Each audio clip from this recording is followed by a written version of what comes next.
So what should property investors do with all of this uncertainty?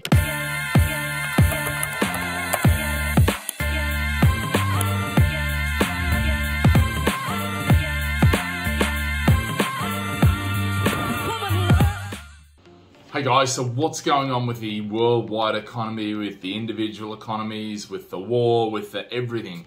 You know, it's an amazing time right now because there's just so much going on in terms of, you know, in every aspect, from the financials, from the political, from the economics, from even sociologically and, you know, things like that. And just with social media and, you know, and different platforms and what's happening with Facebook or Meta, you know, there's so much to break down. And so it's actually pretty hard right now as a property investor to strip away the bits that aren't important and focus in on what's important. So what should property investors do with all of this uncertainty and wars and economics and politics and social and platforms, you know, tech platforms and, you know, bubbles and cryptos and all this sort of thing? So let's break it down. So guys, what do we do? Because I think that the key skill now is not actually to get more knowledge, it's to be able to take what's in front of you and filter out the stuff that doesn't matter. And I think filtering is becoming a much more required skill than before. It used to be I could read the news and they had the pros and the cons and I could weigh up my own decision. Now, you barely find a news article that isn't totally one-sided. Yeah, you go online and you get the algorithms which will feed you the information you want. So there's so much disinformation out there. So I think that's the first basis we need to deal with is, you know, where are you getting your information from? Okay, because if you're getting it from the bubble that you're sitting in, you're only going to get what you believe and not another opinion. That could be the wrong opinion. And so really this filtering skill is becoming much more and more. And, you know, I know with my kids, it's one of the things that I'm constantly pressing them on is, you know, what's the actual real thing that's happening here? Not just what their mates say or what they're, because, you know, my kids now are talking about politics and they're talking about all sorts of things that I don't remember talking about it at, you know, 12 years old and 8 years old and 7 years old. I remember playing out in the playground. But times have changed now, and you know, these guys are becoming much more political, social aware. Anyway, let's not rant on about kids because I can go on all day about that. But look, bottom line is with this, I think first one is the filtering, you know. So check your filters, yeah? Check your filters constantly. And don't just go where you adhere or where you hear what you want to hear.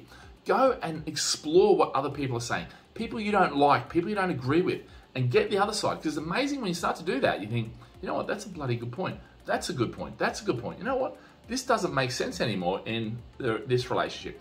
Check their data. Go to that second level and no, don't just accept on face value. You know, forever, all these things with, you know, TikToks and social media, you're getting fed disinformation. Yeah? So you've got to go and not only filter out, but you've got to validate through your other means the information you're being given. So this doesn't really help us work out as a property investor yet. It will, big time it will. But look, bottom line is what I think is going to be happening is this. As property investors, we have to filter out all the BS and focus in what matters to us, yeah? And the interesting thing is when you do that, and you know, I've been spending hours reading and you know, every day I spend hours reading different articles, different opinions, watching YouTube videos, podcasts, all that sort of thing. And the thing that I realize now is that this is all about exactly the same stuff as it's always been. Now, what do I mean by that? I've been a property investor now near on 30 years, okay? And in that 30 years of being in the industry and working in the industry and, you know, having the ups and downs and recessions and all this sort of thing and leading into recessions and what it feels like and what it looks like, and what I've realized is the fundamentals don't change. So the question you got to ask yourself is the properties that you're buying or the properties you own in an area that's likely or that has fundamentals or has fundamentals that are changing? In other words, investment going in, regeneration, gentrification, whatever the word is you want to use, whatever country you're in. And I think that's the key fundamental here. If you haven't got shops, schools, transport links, major employers, major investment in and around the area of your property, then the likelihood is when a recession comes, then those fundamentals will be exposed, or those lack of fundamentals will be exposed, and prices will drop, and they may not recover. Yeah. So let's get into a bit more detail. I think this is, you know, really, really important that we build with a good base. So we're filtering. That's the first thing. The second thing is we're looking at our fundamentals. Scrap out all the politics, scrap out all the emotion, and what's going on and interest rates and all that sort of stuff. Just look at your fundamentals, your shop, skills, transport, major employers, major investment. Yeah. Now work it the other way. Major investment is the most important, down to shops and schools. Sorry, shops and schools. Yeah, are the least important. Factor in that fundamentals. Okay. So look at those two. Now what you can do with that basis, you can now start layering on other things. So where is the market cycle at? If you've had massive growth in an area in prices and rents, the likelihood is that's not going to continue. Okay, so if you've seen 20%, 50% growth, don't expect that to continue. So then the question is, do you continue to hold or do you buy into that area? I mean, we talk about zigzag, yeah, which is when everyone's zigging, you zag, yeah. When everyone's greedy, be fearful. When everyone's fearful, be greedy, yeah. Contrarian theory of property. That is absolutely essential because actually most people, what happens is they see 50% growth and they go, I'm going to get in there because that's a great area. And the reality is they jump in at the top and it sits around there and does very little for a long time. All right, so that's, key. All right, so we've gone through a few really key basis fundamentals. These do not change, okay? So let's add to that now. Now, we mentioned the market cycle. We don't want to go into that, but also if we look at the market cycle we're in, we've been kicking the can down the road for a long time now. In fact, since we come off the gold standard, and we're able to print money freely, yeah, governments around the world have become addicted to debt. And those debt levels are going astronomical. 40% more income, money was printed through COVID. So that's why we're getting all this inflation now. We can try and blame Putin. We can try and blame Russia. That's all BS, yeah? That's the narrative they want you to believe. The reality is this is the poor decisions that have been made repeatedly over time. Now, the question really becomes, are we in for a great unwinding? Because we talk about these large debt cycles or, the long debt cycles. And what happens is we build up debt, and then the whole thing comes crashing down. Now, how long does it take for that to come crashing down and get to the bottom and then start rebuilding again? Well, the reality is, we don't know because we're in uncharted territory. We've never done this before, yeah? We've never had so much globalization where every country is beholden upon other countries, yeah? I mean, you just got to look at this. We can blame Russia for all these sort of things. But the interesting thing is Russia has provided a lot of food, a lot of energy, a lot of all these sort of things which are essential now, which are massively going up, yeah? Now, the reality is that's globalization. China is providing stuff to the rest of the world. So whilst that unravels and changes and we start to go either to source locally, because we've globalized, and now we're starting to become more localized, or maybe it's partnerized. Yeah, in other words, we're happy to take stuff from this country, but not this country, because they're on that side and we're on this side. And to a degree, the battle lines are being drawn. Now, we're talking a high level here, and I get that, okay? But realistically, stick to your fundamentals, stick to your market cycle. Where we are in the cycle is, we've seen equities, we've seen crypto, we've seen all these sort of asset prices drop. To be fair, that's expected. Yeah, because actually they rose massively because there was so much money, liquidity put into the world economy. Well, now that's finding itself somewhere, it found itself somewhere, and now what's happening is we're rationalizing because incomes and all sorts of things and inequality and a whole range of things like that haven't kicked back in. Now, I realize I'm not talking statistics and all that sort of stuff because wherever you are in the world, it'll change. And whatever you're invested in will change. So it's not, it's 33% growth or, increase in prices already or whatever.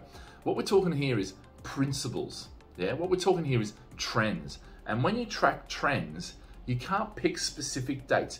Percentages don't matter. Yeah, what it is, it's about investing with trends. So if you can see the trend, then you can set yourself up to be able to ride the trend. Okay, and I think that's key now. You've got to be able to get through this period where you're going to have high interest rates. Now, here's the risk with high interest rates. Inflation goes up. So what happens is governments respond by increasing interest rates. Interest rates slow the economy down. The problem you have is if you've got, persistent inflation, yeah, and you've got high interest rates, you can get then low economic growth or no economic growth, decreasing economic growth, and end up in a stagflation. And that is the real risk right now that most governments will not want to do. Now, let's take the UK, let's take the US. They are, and this can be the same for your country, though I haven't tracked hundreds of countries, but basically we've got elections coming up in a couple of years' time. So the last thing a politician is going to want to do right now is have a situation where they go into election where nobody can afford anything, where they've got stagflation, economic figures are terrible, all this sort of stuff. It's interesting, in Australia, the coalition just got turfed out, okay, and Labor got put in, okay. Now, the problem Labor's got is the worldwide economy is actually in a jam. So they may find that even though Labor got in, the coalition might get in 3 years' time again, because over that period, next 3 years, there may be some difficulty, it may be some hard times. Although, interestingly, because of this polarization, because of this, you're with Russia, you're with us, the rest of the world, supposedly, these notional lines, the interesting thing is places like Australia and Canada, because of their commodities, because of their coal and because of all that stuff they're pulling out of the ground, are basically in a really good position, and they're going to benefit massively from this surge in pricing. Okay, so the likelihood is Australia may well dodge a bullet again. I mean, it's a dream run for them in some ways. I wish I'd never left Australia and stayed in property, because I look at what property prices have done in Australia versus UK, and it's amazing. They may dodge a bullet. So we'll see what happens there. I mean, Europe, unfortunately with Europe, it's still in the decline. There's nothing that I look at Europe, and when I say decline, it's not decline, it's a sense, declining long-term growth rate, There's slow things happening. It's such a developed economy over a long period of time that there's, small growth over time, There's not much change, there's not much, there's not really the tech industries and that sort of stuff. London is an exception. London, actually, UK is an exception to some degree. But there's lots and lots of these sort of things happening. So let's get back to property investors. So are we like to see a recession? Yes. Okay. I think, I wrote there's a 50-50 chance that it'll happen this year. I think we're likely to see it towards the end of this year, okay? When we obviously get through the summer, go into winter, things start to slow down. I think we are likely to see that, depending on what the governments do. Now, the governments are in an interesting position, because if they put more money in to stimulate, they end up with more inflation. But inflation's already high. So how high can you afford inflation go before you have rebellion, okay? And I think that's one of the key things that may happen. So, it's a precarious situation. This is why stagflation, where we have high persistent inflation, high interest rates, low growth or no growth, okay, that's where, that's a real risk, stagflation. I was sort of thinking, it was potentially, but we should be able to get through it. Now it's potentially more. Now, definitely, US, I think, the good thing about the US stuffed long term, people are coming away from the US dollar, and that once that happens, then it's no longer the reserve currency. They can't dictate terms to the rest of the world, and I think that is starting to unravel. But that's going to take some time. Interestingly, when we went from pound to US dollar, that took some time, but it happened overnight. And when it happened, it was quite peaceful and happened. And that's what I think is going to happen now. The problem is before, the UK was in the war, the US helped the war. So basically, the US come out on Trump, Trump's after the war, not Trump's, on top. And what happened then was they took over, all right? So now there was a clear person who could take over, or country that could take over, which is the US. Now there's not a clear country.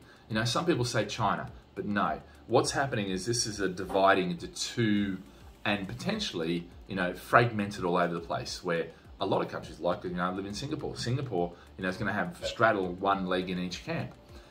Same with Australia. Australia's going to sort of strain, even though they're, politically with the US, economically they're tied to China a lot, because the consumer base and because of the raw materials they can provide them. So there's a lot of things here. Okay, let's bring it down. Property investors. So what do you do? What do you do right now? Okay, so the thing is with the UK, let's talk about UK for a second.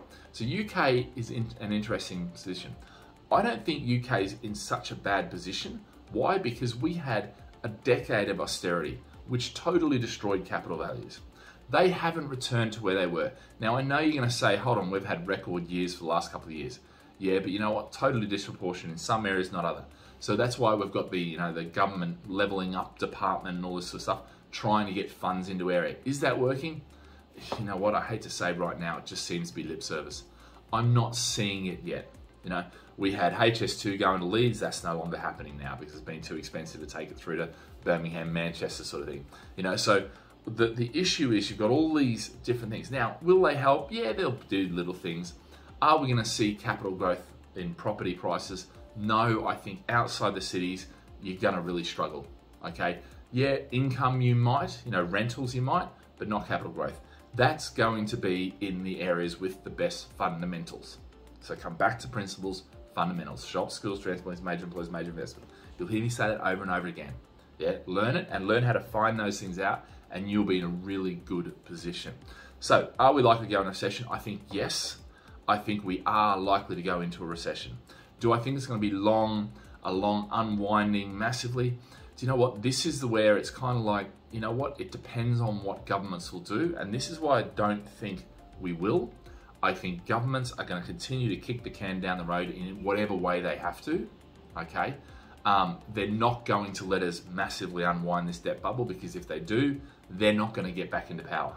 And let's face it, politicians are not the most honest people. They are self-serving and all they care about is getting into the next election. So they don't care what damage they do now. And you know what? We're living in a debt-based society. So until everyone turns across to Bitcoin or something like that, and I know that's controversial to say that, but the reality is Bitcoin, one of the great things about it is you can't print more of it. Yeah, it's a set rate, 21 million. At the end of the day, that is a true, you know, hedge inflation. Now, right now, it's more of a speculative investment. It's very young in the market, yeah? It's a very small market. And the problem is that whales and players can manipulate that market. But as it evolves, it will become the new gold standard, is digital gold, if you like. And I actually do believe that. The fundamentals are there.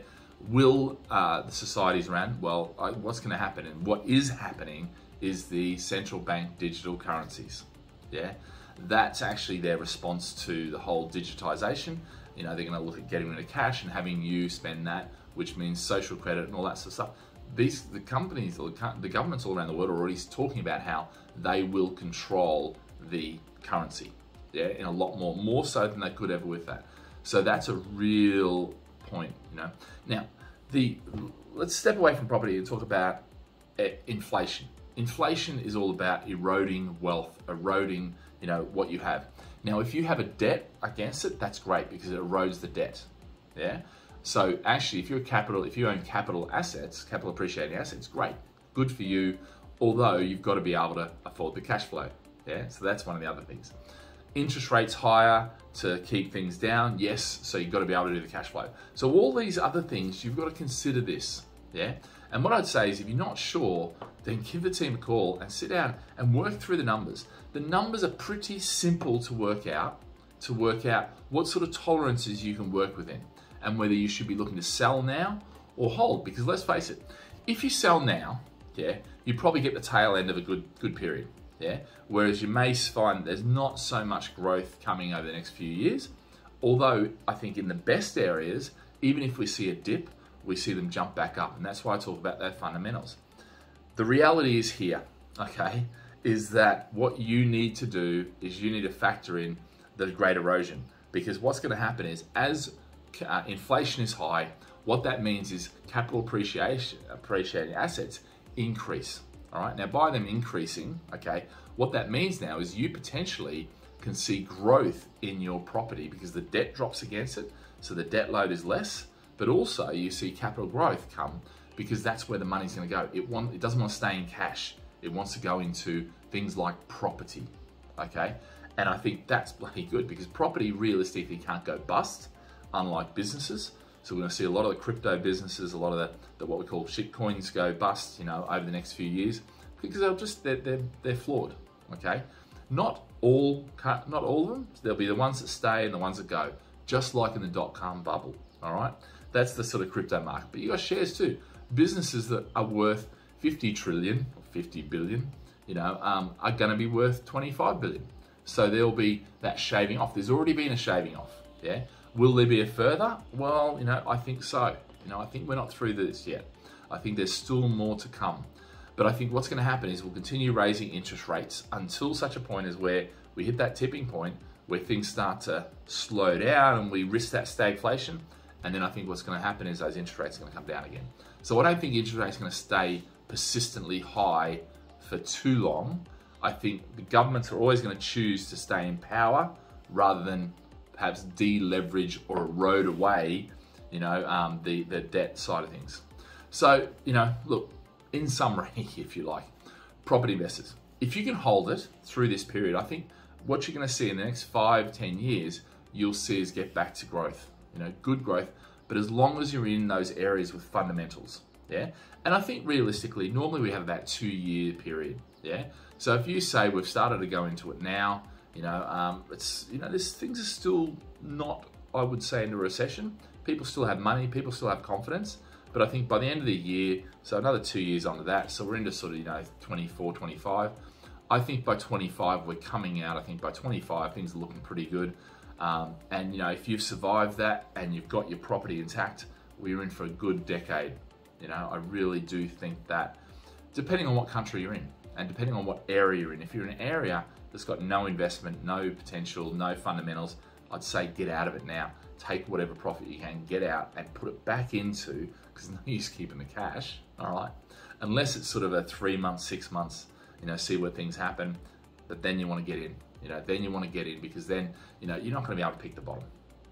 Yeah, so you may find that you get in here, it drops a bit, but then it comes back up. And if you've got those fundamentals in place, it will, yeah? So guys, yeah, send your questions in. Anything you've got, I'm happy to record videos, happy to give my feedback on where I think things are go. But look, I think the reality is there's lots of pain to come in various sectors. There's lots of unwinding of this massive increase in liquidity, which has been given out, but now the inflation has to take control of that and get rid of that, or get rid of that spending away, or that liquidity away. And that will happen over the next couple of years. So yeah. All right, guys, send your questions through, but otherwise have a great day. And yeah, get prepared, get sorted with your cash flows now, know where your cash flows are, and I'm pretty sure you'll be fine. We've got also some scenarios you can run, things like what happens if you do lose your job, because there will be job losses, okay? How do you get another job? How does that affect your income and your portfolio? We can talk through all those sort of things. All right, guys, see you later, bye.